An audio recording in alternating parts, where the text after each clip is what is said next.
उत्तर भारत के विशालतम श्री रंगनाथ मंदिर में ठाकुर गोदारंग मन्नार भगवान दिव्याकर्षक फूल बंगले में विराजे तो ठाकुर जी की एक झलक पाने के लिए भक्तों का सैलाब उमड़ पड़ा।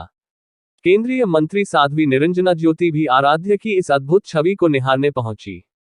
दक्षिणात्य शैली के विशाल श्री रंगनाथ मंदिर में आषाढ़ कृष्ण पक्ष की पंचमी तिथि पर ग्रीष्म की अधिकता के कारण ठाकुर गोदारंग मन्नार भगवान अपने पर्रिकर के साथ भव्य फूल बंगले में विराजित होकर भक्तों को दर्शन देते हैं।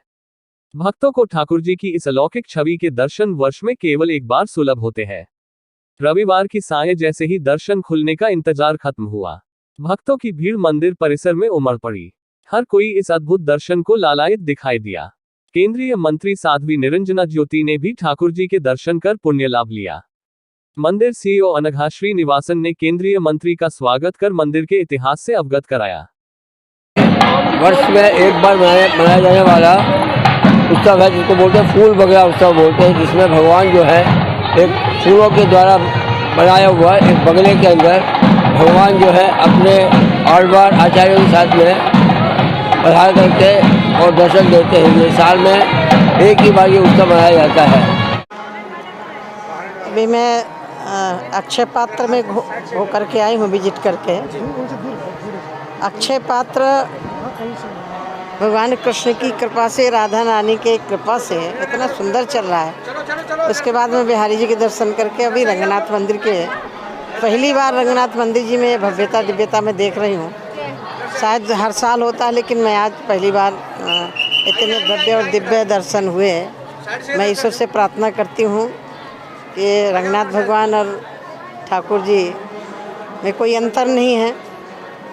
नाम और रूप भिन्न हो सकते हैं, लेकिन अंतरात्मा से कोई भिन्न नहीं है। ईश्वर से प्रार्थना करती हूँ कि सबको शक्ति दे, स्वस्थ रहें और देश हित में अच्छा काम करें। सेना की भर्ती को लेकर युवाओं में जो गलत संदेश जा रहा है उसके लिए देखिए, मुझे लग रहा है, मैं अपील करती हूँ युवकों से, भारत के नौजवानों से, एक तरह की ट्रेनिंग है।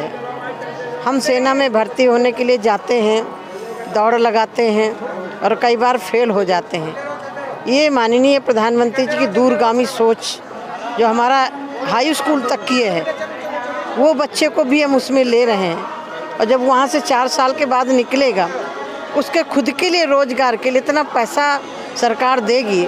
और पैसा ही नहीं, वो प्रदेश की पुलिस में जाना चाहे, बैंक में जाना चाहे या और आगे की पढ़ाई करना चाहे, तो उसमें सारी सुविधाएं हैं और उसमें दुर्घटना बीमा भी है, सब कुछ है। और एक तरह से उन नौजवानों को एक सेना की ट्रेनिंग, पैरामिलिट्री में भी जा सकते हैं। तो मुझे लग रहा है कि इसमें कन्फ्यूज नहीं होना चाहिए। गरीब का बेटा इंटर करके वो कहीं का नहीं होता है, वो भी उसमें चला जाएगा। तो मुझे लग रहा है कि एक तरह से देश को सशक्त बनाने के लिए, और कभी भी देश के लिए आवश्यकता पड़ी तो जो हमारे ट्रेनिंग शुदा नौजवान हैं, किसी न किसी योजना में चले गए हैं, पुलिस में जाएंगे, पैरामिलिट्री में और कहीं भी जाएंगे, लेकिन एक तैयार होंगे और वो जब भी ज़रूरत होगी देश के लिए तैयार रहेंगे।